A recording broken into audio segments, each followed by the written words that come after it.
Welcome to The Real Life Buyer.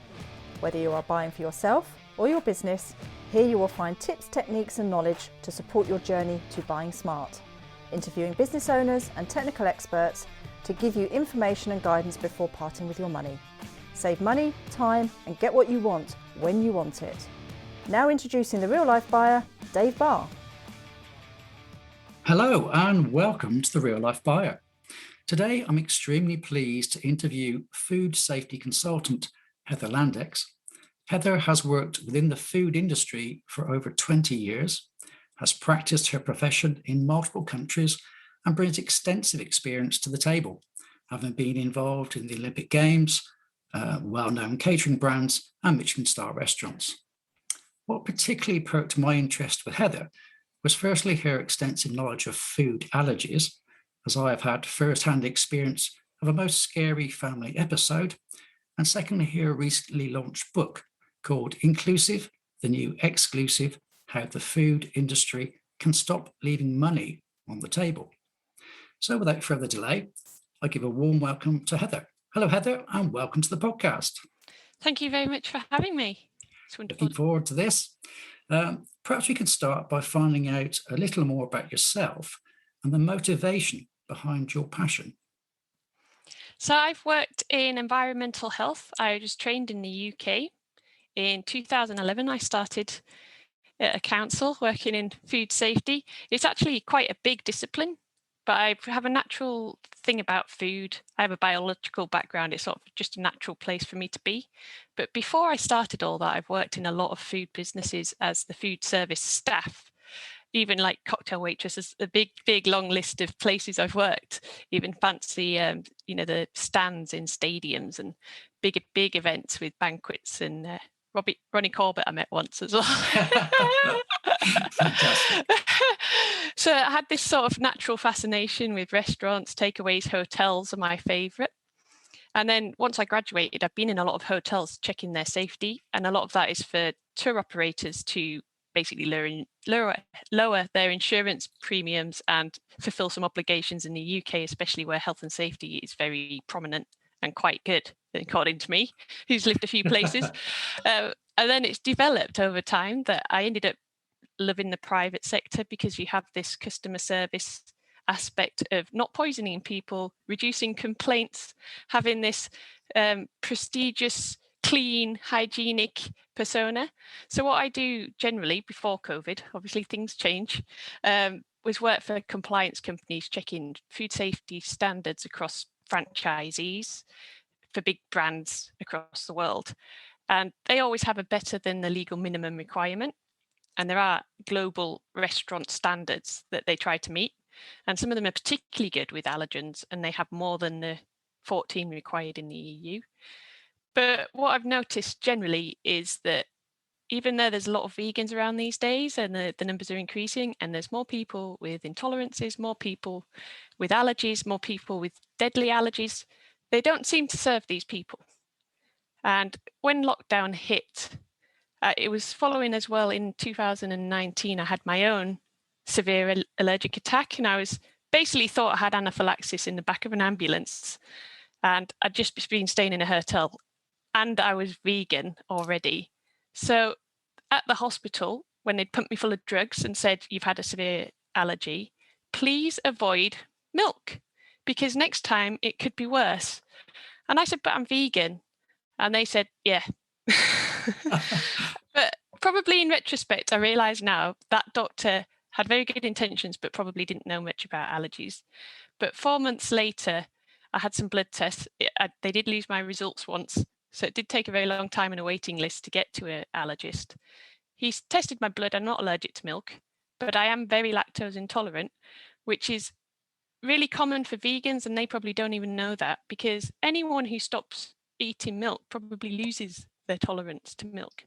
Like humans naturally reduce intolerance to milk as they grow older, basically from weaning age. So we're not built for milk really, which is a strange thing because of the marketing of the world tells you milk's brilliant, that's the phrase, and even I thought that, but vegan food's not really regulated like if something was free from milk, it's zero milk should be in that product.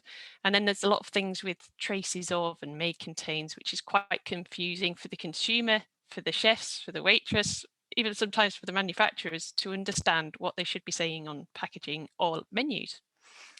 But as far as vegan and plant-based goes, it's a free-for-all, because even if it's got a vegan trademark on it, it doesn't mean anything about may contains or traces of. It just means the ingredients don't increase the demand for animals. And that's, so obviously the vegan society is satisfied with that. But if you look at the Impossible Whopper or the McPlant, it's served with cheese and mayonnaise. Right. So the plant-based is sort of disguising that it's not vegan, and it's just the meat has been taken out and alternative meat put in. That's what plant-based can mean to some big American chains. But I think some people think it means whole food plant-based and that it's healthy. But you can't have something, there's no legal definition for what's plant-based, because if you think about it in biological terms, even mushrooms are not plants, and salt is not plant, and some things are synthetic. So you can't say that's plant either. So I can understand why there's not a legal definition of what plant-based is, but there are like BRC, GSBRC that tries to make a standard that doesn't intentionally contaminate things with animal products. And I've discovered through writing this book during lockdown and my own perspective of how scary it is to think you've got a severe allergy. And I do have allergies, just not milk allergies. And I'm not supposed to be anaphylactic, but I think I'll always be slightly scared of that. So it all sort of evolved at the same time that I was given a bit of time to, to be honest, I was really annoyed with this bit of legislation, and it's universal. It's not just the UK with strange terminology. It's Europe, it's the States, it's everywhere. And it's because people underestimate how many people are affected. So if you have someone who's anaphylactic and the government are saying it's 1 in 1,000 or similar, depending where you look, and a lot of the statistics are very old, actually, if you ask the consumer, 20% of people think they have an allergy to food. So if you're a food business, who should you listen to? So this idea got in my head about vegan food being allergy friendly, and that would help the milk allergy sufferers, because I thought I was a milk allergy sufferer, and it'd also help the people who are severely lactose intolerant or even a bit lactose intolerant, all the people who think they have IBS, but it turns out it's lactose intolerance, and all the people who have a religious reason to avoid it, and the vegans obviously have a little bit of that going through me. And I think it was just an overwhelming amount of people. It's 23% of the UK population say they avoid eating milk. So why are they not being catered to? There's quite a lot of lactose free. There's lots of vegan options that are cooked on the same grill or in the same fryer as animal products. And I think this lack of contamination is a massive marketing opportunity. So if you do have a vegan product or a plant-based product that is produced in a plant-based factory, that is a massive advantage to most vegan products or most plant-based products. And if you can make something milk-free in your restaurant, and a Burger King and McDonald's probably eliminated at this point, but if you had a small burger house, you probably could have a separate thing to fry the burger on for that person with a milk allergy. And I think the general worry in the industry is that makes you really liable. So they're scared of the legislation because it's life or death. Everyone has in their mind, it's a very, very tiny minority has anaphylaxis, but also in their mind, they think they're going to attract people with anaphylaxis to their restaurant if they offer something that doesn't contain milk. So they're scared to do the thing that they know to do to serve the most people. And I think that's just an awareness that it's a lot of people, it's normal to have a problem with food, that you're allergic, you react, you're sensitive. Maybe it's a cultural thing, or some people just have an aversion, especially to cheese, which I don't know, and fish. I have an aversion to fish. That's why I know a lot about aversions. But it's sort of like that minority is lots of minorities all on continuums from the extremely allergic person all the way to the person trying to reduce meat or cheese. And it's all these chronic diseases as well. You might want to be on a plant-based diet to try to reduce cholesterol, to try to reduce blood pressure. And there's all these things going around about meat being a carcinogen and the environment and agriculture is polluting and, seaspiracy and all of these things. It's like, why are you not serving an allergy-friendly option? And I know they're scared of the allergic customer, but it's probably an unrealistic fear, because if they're just excluding them from everything, they're going to not tell you about their allergy. Right. They're going to just sneak in there, especially if they're 16 to 25. They're going to sneak in there, not tell you they have an allergy, and try to navigate your menu the best they can to avoid milk or anything, nuts, and any of it, not even the 14, anything. You can be allergic to anything. And that's dangerous. I think it should just be very transparent and very easy to talk to people without offending them, because that's quite I know it even as a vegan before all this, that you get this look because you're a bit annoying. And obviously when it gets to lactose intolerance, it's my health I'm worried about, being ill and embarrassed. And then when it gets to the allergy stage, you're actually harming people, even celiac, you're harming them, injury. And there's always this risk that you could kill someone. Yeah. Just want to explore that. You said it was 20%. Is that the 20%? 20% of people say, and it's the Dietetic Association, so the board of British Dietetic Association. I can't say dietetic, that's why I stumble. They reported last year that 20% of people report, so they self-report. This isn't the government, because it's very hard to measure. This is what people say they have an allergy. And I assume that includes quite a lot of people with intolerances, because it's that significant that they would say they had an allergy. And then there's the people that are that averse that they say they have an allergy. So I call them allergies, although it's quite unfair, because for them, they might vomit, there might be a significant physical reaction. And I think quite a lot of the time people just assume you're fussy if you have any of these. And it's really dangerous to tarnish the allergy sufferer who is worried about their life with the same brush as the person that just has an aversion. However, if you want to please your customers, surely all of them have the right to not have something in food that they really don't want in food. And it's that entitlement, I think, is what I'm after, is that they're entitled not to want to eat something. If it's for their health, their ethics, safety, everything. Yeah. Okay. Just curious, is there any evidence to suggest that proportion is increasing as time goes on, or not? I think all sources all around the world, the allergy experts, doctors, statisticians, I can't say that word either, even the governments, even the WHO, there's an allergy epidemic or pandemic. And it's because it's a hidden disability. The rest of the population aren't noticing. Okay. Let me just ask this, obviously my curiosity is through my son particularly. As a result of his severe reaction, and it was very severe, so my wife have obviously completely changed our perception of food. So we scan labels, we're checking menus, not that we go out to restaurants much now because of this. And we always make sure there are EpiPens kind of everywhere, particularly as a young person. Everywhere he went, he would have to have an EpiPen with him, or they'd have to have one there. So for people who have particularly children in their care, what should they be looking for when they're looking at food labeling to try and reduce the risk of allergic response?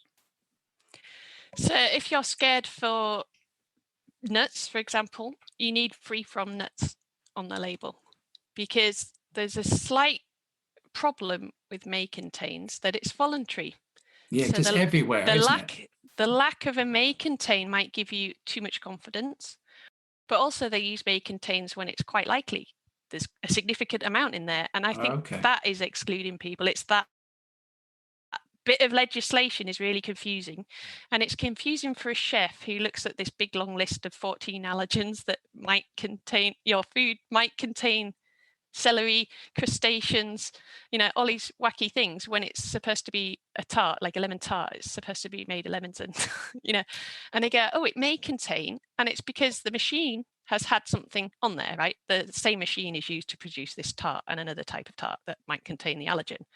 However, isn't it the responsibility of the manufacturer to make sure that risk is as tiny as possible, when really I think the may contain is used to reduce the liability? So it's actually discouraging them from paying that much attention, and it's obviously reducing food choice for a big proportion of the population. And in places like Hong Kong, their food safety advisory board, I think it's called the Food Safety Centre or something that you wouldn't recognise if you were looking for the Food Standards Agency. But in Hong Kong, they categorically say you may not use this as a way of disclaiming, as a way of losing liability. You have to prove that it was required. And that proving it was required might not be in every food manufacturer's mind. They think it's, do I have it or not? I don't know what I'm doing, I'm going to put it there. Yeah, just thinking about that, people are now going to start traveling. And obviously, you're going to go to foreign destinations, and obviously, then looking at labels and trying to explain to caterers the demands you have can be very difficult. Is there any way that you say is a well-known global system of communicating these kind of issues? There's quite a lot of tech have come out of COVID. Oh, it was actually pre-COVID, but now it's sort of online has got a lot better, and QR codes and different bits of tech have come into play. So there is things in the pipeline that would help allergy sufferers navigate which businesses are paying attention. You can differentiate between the ones that are lip service and they're doing it for the money, or the ones that actually are very good at this. And I think with inclusivity, which is just including people who are normally not included, especially fancy hotels, 5-star hotels, it's the menu and the marketing is not quite aligned with the capabilities of the kitchen, because the chefs are very good at this and are well trained, but they also have to train the waiters. They also have to see how it's written on the menu.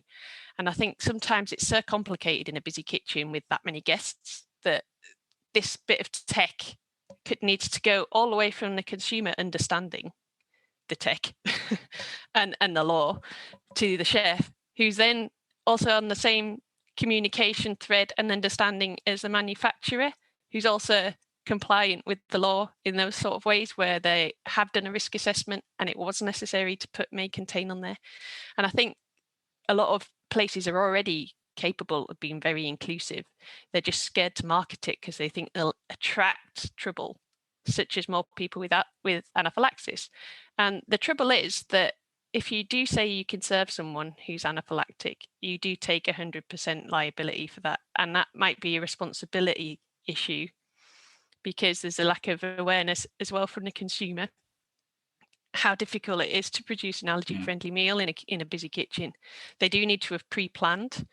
So if you can order in advance, it gives them more chance of being able to prepare it first in the day when everything's clean and there's no dust. They can prepare it, cover it, and then it's allocated to you. But even when things look the same, especially when it's milk or milk-free, they look very similar. And fake cheese, fake meat, all these fake things, it looks very, very similar. There's even restaurants that are sort of hiding the fact they're plant-based because they're so realistically meaty. And I think that's also a trick. I think sometimes it's the marketing trick. Like Impossible Whopper is 0% meat, but it's not vegan or vegetarian even. And that confuses consumers, especially the younger, with less life experience, and maybe they trust marketing a bit more. They don't. It is a massive learning curve, even for the consumer, to know what they're eating.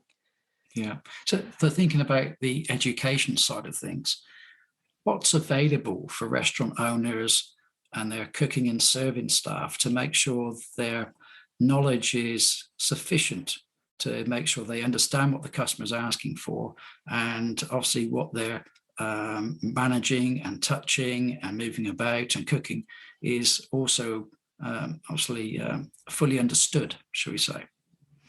Well, the problem is it's legally acceptable not to serve people. So if you discriminate against allergy sufferers and even vegans or anyone with a dietary preference, including their religions, where they might have complicated things that you don't understand, there doesn't seem to be a consequence, when actually it's complete discrimination against the Equality Act in the UK. And I think this thing about having a disclaimer that basically says, beware allergy sufferers, I've seen it worded, beware allergy sufferers, we have all 14 allergens in our kitchen, right? And it definitely doesn't, in that kitchen specifically, it doesn't. And I think that should be illegal, because they're not taking responsibility for managing allergens, and it's needed. And I think as more and more people are aware they have an allergy, and it's more documented who's died from an allergy, whereas before it might have been assumed it was asthma, or they've died of a heart attack, or they've died alone and they thought they had a heart attack or something. And I think now people know they have it, and it can be sort of, you can save lives with EpiPens and things like that. Or just drugs. For me, it's just I just need to have my drugs close by, and it would improve my life and anxiety, mental health, prevent isolation. I can still go out and risk it because I have some medication. And I think all of that would shorten my life if I didn't have that. Yeah. 10 years ago, actually, because even chefs say, when I trained as a chef, this wasn't a thing. And I go, no, it probably wasn't. It's just increasing massively how many people have these immunity problems, either autoimmune disease or allergies. Yeah, just so I can understand and make sure people understand this. When you go to a restaurant or a catering establishment, in the UK at least, there's a star rating system. Now, am I right in thinking that is a rating system for hygiene? It has no bearing on the knowledge of the staff, or no bearing on any allergic type of response or risks that may be there. It's purely hygiene? So it's a food safety standard, and allergens are supposed to be under the food safety umbrella. However, if you're not legally required to serve everybody, you can just say, don't eat here, we're not. So that would be safe. You know, you can't eat here, I can't serve you safely, that's safe. So training in food safety terms is not injuring people and not killing people. So if they say they're not capable of serving an allergy sufferer, that's safe. So that's where the problem lies. They don't, and a lot of food safety professionals, including me, not very long ago, 3 or 4 years ago, probably a bit before I became vegan, I started obsessing a bit about milk and things being in food. And I think that awareness has brought a lot of things to me that the average environmental health officer probably doesn't even think about allergies, because it's a minority, it doesn't affect that people. And I think that's wrong, because if we're protecting the old, the young, the immuno-impaired, pregnant ladies, all these people that are vulnerable to food poisoning, that's who the food safety law is protecting, these vulnerable groups, because the average person who gets food poisoning isn't going to be injured or killed, but these groups might be. And there are a few types of food poisoning that can kill anybody, but especially pregnant women, there's some food poisonings that are specifically going to kill their baby, right? So that's what food law is protecting, these specific deadly deadly microbes, right? And I think it should be the same for allergens. It's the same risk, it's probably even more people. And the injury, similar to food poisoning, if I have an intolerance and I'm in bed for a week, it is exactly the same as getting food poisoning. And I think there's a minimum requirement for training, and it used to be a little bit enforced by like if you had a certificate that was accredited, you would sort of, that's enough to guarantee you're compliant. And I think that needs to come back, that you also include that as allergy awareness. But there are some free trainings. I think the Food Standards Agency have an allergy awareness course, but it doesn't teach you how to do it. It teaches you what the hazard is. So they're still going to say, we're not going to serve you. And it's this excluding people that is unfair. And you can't really guarantee it ever in a restaurant that you would be safe. Yeah. It's always based on how much training they've had, and that's not reflected in the stars you see, the plates, I call it. Yeah. So what would you consider are best practices for restaurant owners to ensure the safety and experience of their customers in their establishment? And how can you help them become compliant, organised, and efficient when you go there? I think there are quite a lot of the bigger companies that are very good at managing their ingredients, and they have a database and lots of barcodes and a way of taking care of their inventory that they do know what's in every dish. But the independent small businesses probably still, even though the law changes in October regarding ingredients and labels, I think a lot don't know what they're doing. There's a lot of very small manufacturers, like catering size, food truck type size businesses, haven't heard of Natasha's law. They haven't any idea about milk free, even if they're serving milk free products. So they don't say milk free because it's not occurred to them. And I think the average person, this doesn't cross their mind. And it should be a thing in schools that it's an inclusion. It's about diversity. I think all of these things, I had religious education at school. This is a bit like that. And I think even in the school hall, they separate the children who are vegan. They separate the children that have a religion. They separate the children, especially the children with allergies. And they even sometimes put a tag on them or put their face on the wall. Don't feed this child unless you know what you're doing. And there are schools that have killed children, or the other children have killed children or chased children with, the deadly thing on their hands. And it needs to start then, that we'd have a whole generation of people that are aware of allergies, and that's a massive safety net. But it should at least start with chefs, that you're required to know about this to be allowed to work with food. And I think this legislation's got too many grey areas and loopholes. Okay. But it needs to start with caring about people. Okay, so I'm just thinking of the restaurant owner now. It sounds quite a minefield in some respects. So what's the best way of working with the suppliers of those ingredients to make sure that they don't purchase things just by accident that may cause this kind of problem? So a lot of the bigger companies will have a clause in their contract that says if there's substitutions, you have to do X, Y, and Z, and that substitution has to be approved before we'll accept it. However, in reality, in a busy kitchen, that might be erroneous, or sometimes that doesn't cover if they've changed the recipe of the same item. And so if you see a new recipe on things, I always think something's been taken out or something's been replaced with something cheaper. And I always think, new recipe, that's a flag, red flag. So there are lots of bits of tech to help with this as well. But I think the smaller businesses need to invest in some simple management. So they probably have to take a bit of effort to put all the ingredients in and have all the allergens sort of in a system that automatically, every time they make a dish, they can produce a menu for that dish or a label, or they can look it up very quickly. If someone wanted something specific, because obviously some people have more than one allergy, or they want something specific for other reasons that's not inside these 14 that they're controlling, then they can create something with what they've got, and it's accurate. And I think otherwise you get all the packets out, you're looking at all of them, and some of the information about may contains from the manufacturer you need in separate documentation because it's not going to fit on a label. One massive lack, and this is what I've heard. I've had more than 50 people contribute to this book, and a lot of them are chefs. Some of them are specialist free-from chefs. Some of them are vegan businesses, and some of them are huge companies, and some of them are tiny. And then some of them are ex-chefs that are trying to beat this allergy problem. And the problem is no one ever asks the manufacturers about may contains. So they get the information and they're like, what do I do with this? But they don't think to ask, why has this got 14?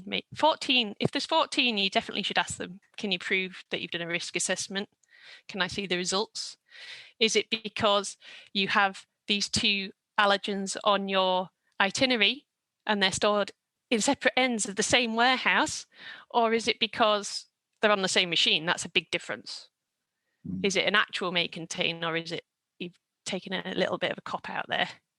And it might just be innocent lack of awareness or knowing how to do a risk assessment.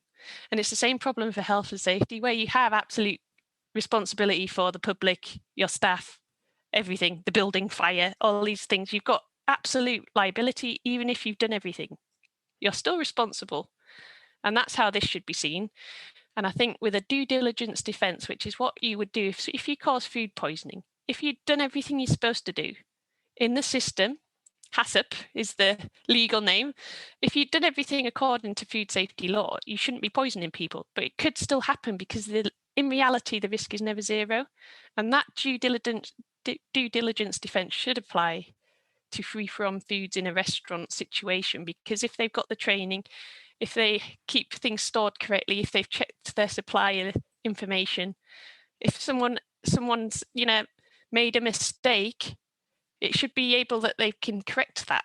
There's all these different controls you can use that should protect you against being prosecuted, and it should be that. But you're still liable. You're still responsible for injuring that person, because that's the nature of food. It can kill people. That's really leads on to my next thought, actually. So it's perfect timing there, is the financial and legal consequences.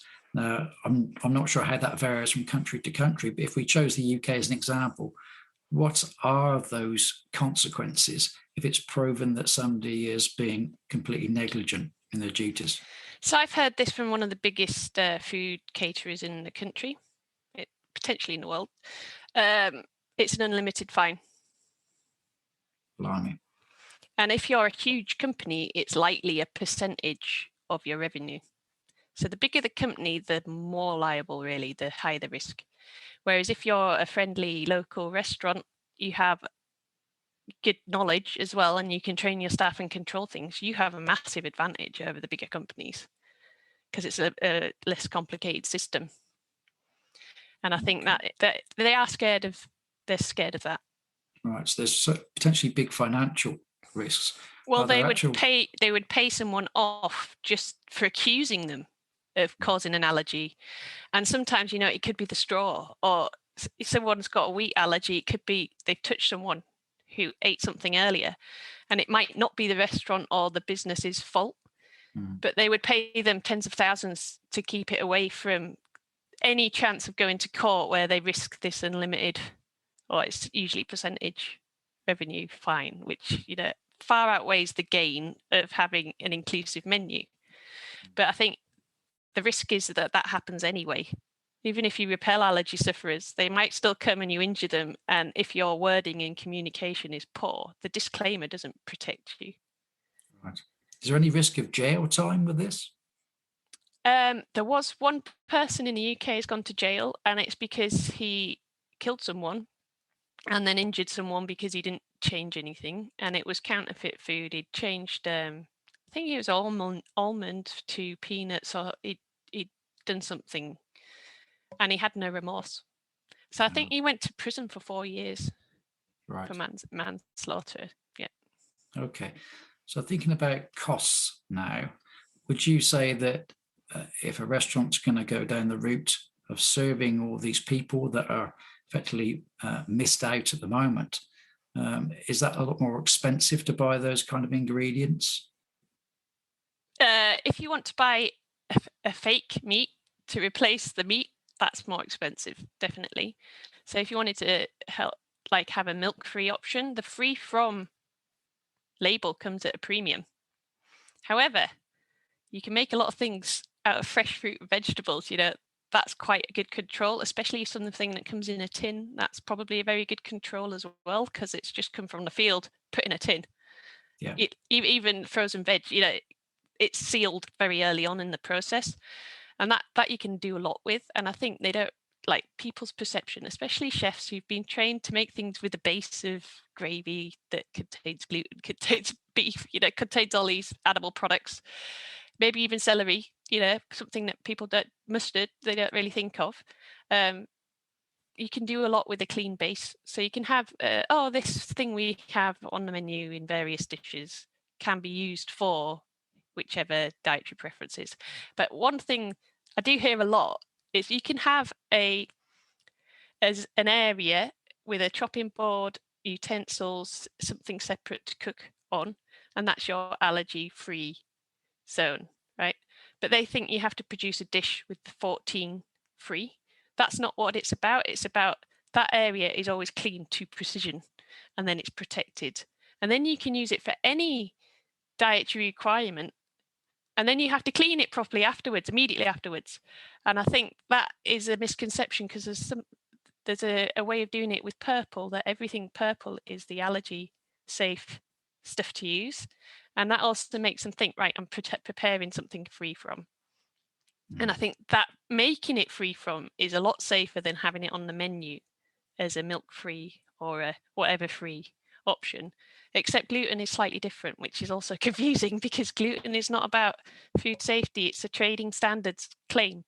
So it means less than 20 parts per million. It doesn't mean zero, like wheat-free would mean zero. And I think gluten-free scares chefs because it's dust, If I've used flour in the kitchen, and you're like, that's probably true for a wheat allergy, you'd have to go somewhere without any other people preparing food around, and it'd have to be cooked separately or prepared separately, which is probably, you'd end up with a salad. I'm sorry. it's likely you'd end up with something that doesn't involve a lot of equipment.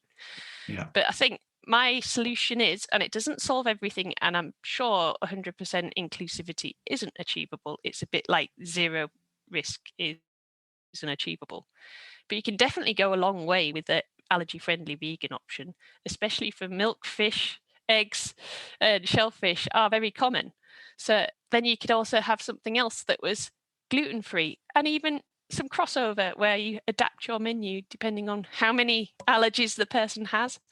And I think if you can achieve that, it's sort of a pre-plan for each preference. Maybe you do it based on percentages, because a lot of people have problems with milk, especially children, and peanuts is notoriously a killer.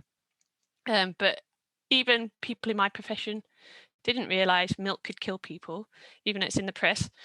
And they didn't realize that it was a big problem for people with anaphylaxis. They thought it's something you get in childhood, you grow out of, and they're sort of confusing it with an intolerance.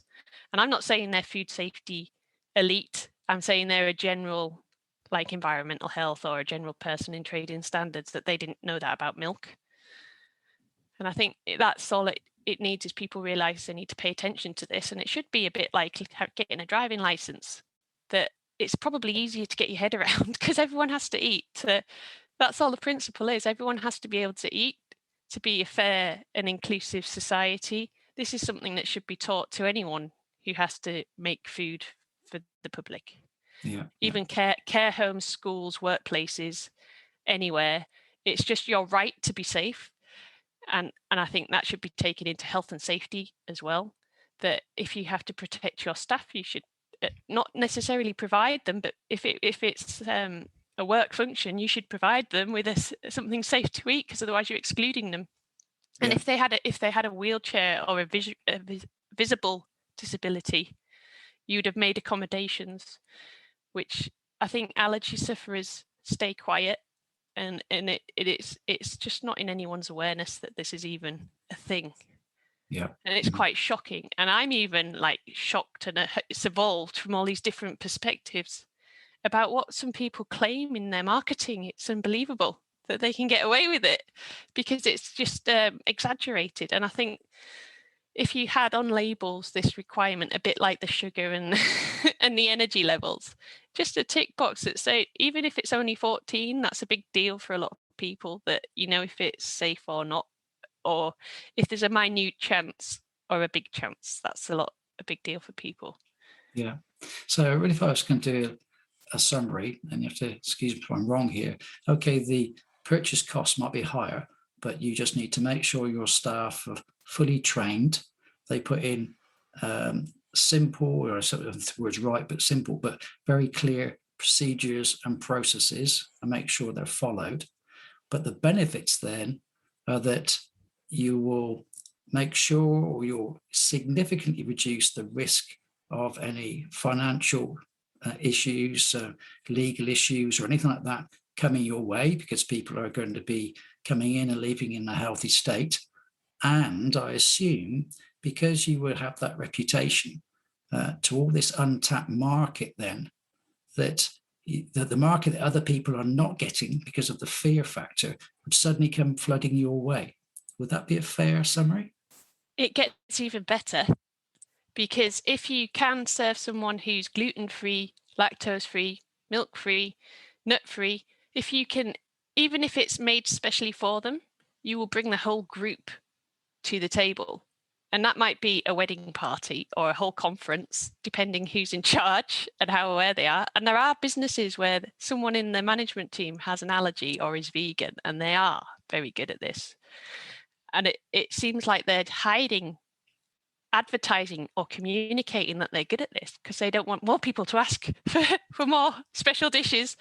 And consumers have the right to, And I think once you have that communication and marketing to the consumer that you are good at this, that is where you start seeing 10 to 20% more revenue.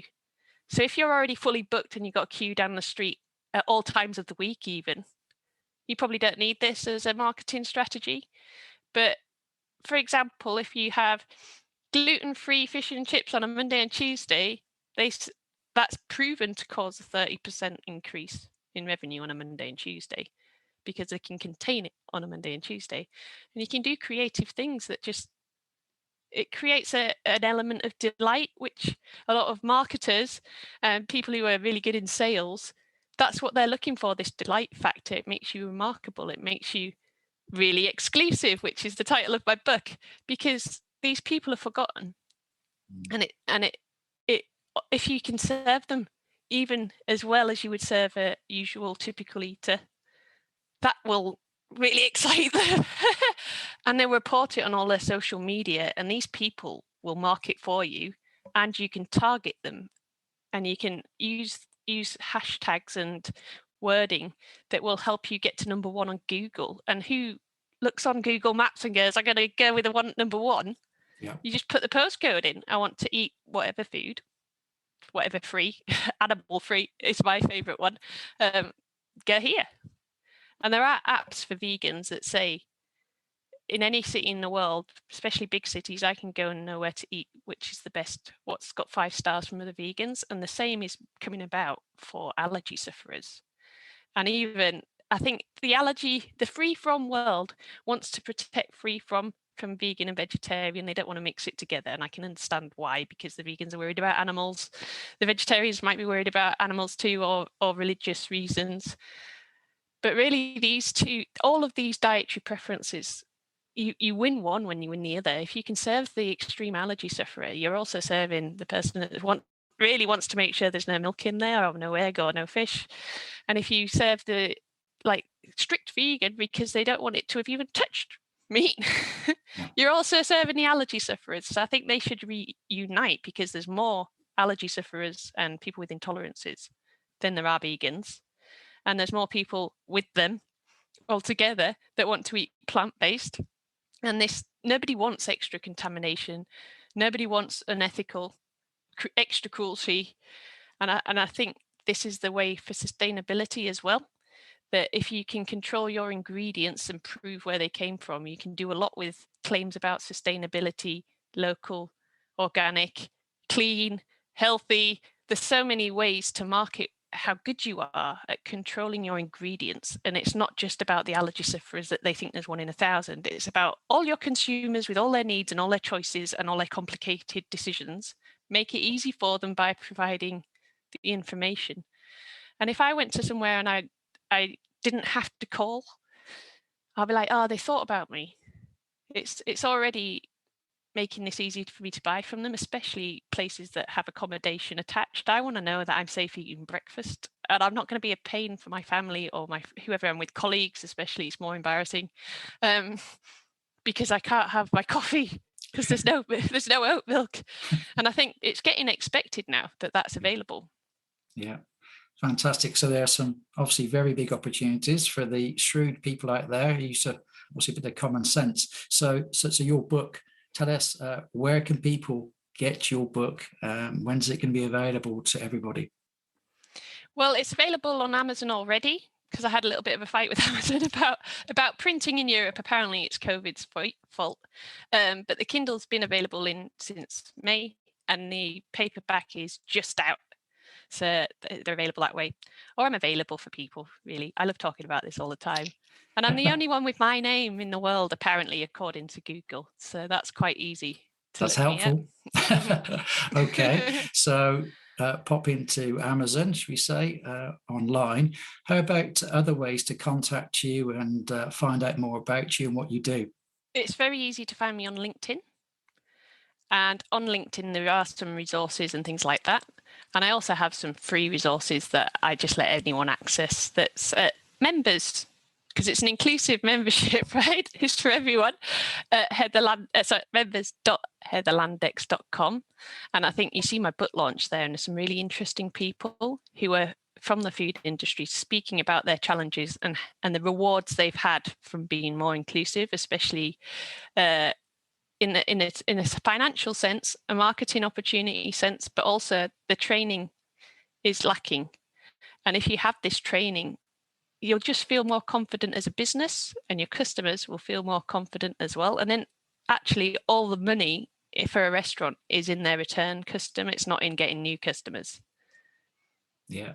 Okay. So just to clarify, your website, the best website is members.heatherlandex.com. And obviously you're very well known on LinkedIn under just Heather Landex, at Heather Landex. Is that right? So it's LinkedIn. I think they have .com in, and then Heather Landex. Yeah. Okay. Are you on any other platforms, Instagram, Facebook? I'm going to be. Okay. Yes, I will be. I am on Instagram. I do like sharing pictures of nice free from foods or vegan foods, or other people that are doing extraordinary things. There are some really amazing foods coming out in all those niche markets.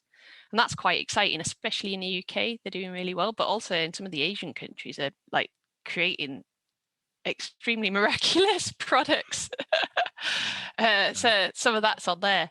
But I think I'll be doing a YouTube series with experts, because I can't ignore how much expertise I got from other people in the book process, because obviously 50 people from all the different disciplines of marketing, finance, allergy experts, people with allergies, people with other dietary preferences, even religious experts, they're all agreeing this is an ethical thing to do and it'll make your business more resilient. So please pay attention to allergies. And I think realize that there's more to it than the 14 and anaphylaxis. There's a whole different consumer market out there that I think are forgotten. Fantastic. Well, that's really been fascinating for me personally. I found that extremely interesting and informative. So thank you for that. And I'm sure there's lots of people now who are going to take up the opportunity to buy your book and really become, should we say, aware of what can be done and what can be achieved. So all those restaurant owners out there, go and buy a book quickly. I've had really good feedback from chefs using it as a reference book for training Brilliant. their staff. That I got really good goosebumps out of that. But also such social marketing experts that didn't know this. It's also good for helping the businesses that are already inclusive and are already good at managing allergens to show off what they're Brilliant. doing. So they, that's the survival of the fittest. We all know that. Yeah, indeed. Well, that's brilliant. Well, thank you very much for your time. Absolutely fascinating again. And I wish you all the best in your new vocation as an author. All the best to you as well, Dave. Brilliant. Well, you take care. And I shall see you perhaps online soon. Take care then. Bye. As a special treat for my audience, Heather has very generously given me a code for my audience. You can get her book at cost, including taxes and postage, from her website, book.heatherlandex.com, with Dave Barr in capital letters as the coupon code at checkout. This works in all countries, limited to 1 copy per reader. You can get in touch with her on LinkedIn if you have a reason to need more than 1 copy. Thanks, Heather. Thank you for listening to this podcast. please subscribe and leave a positive review if you can spare a minute or two. If you would like to contact me, my email address is david@thereallifebuyer.co.uk, or find me at Real Life Buyer on Facebook, Instagram and Twitter, where you're welcome to direct message me. I look forward to you joining me on future episodes. Take care, and remember, save money and buy smart.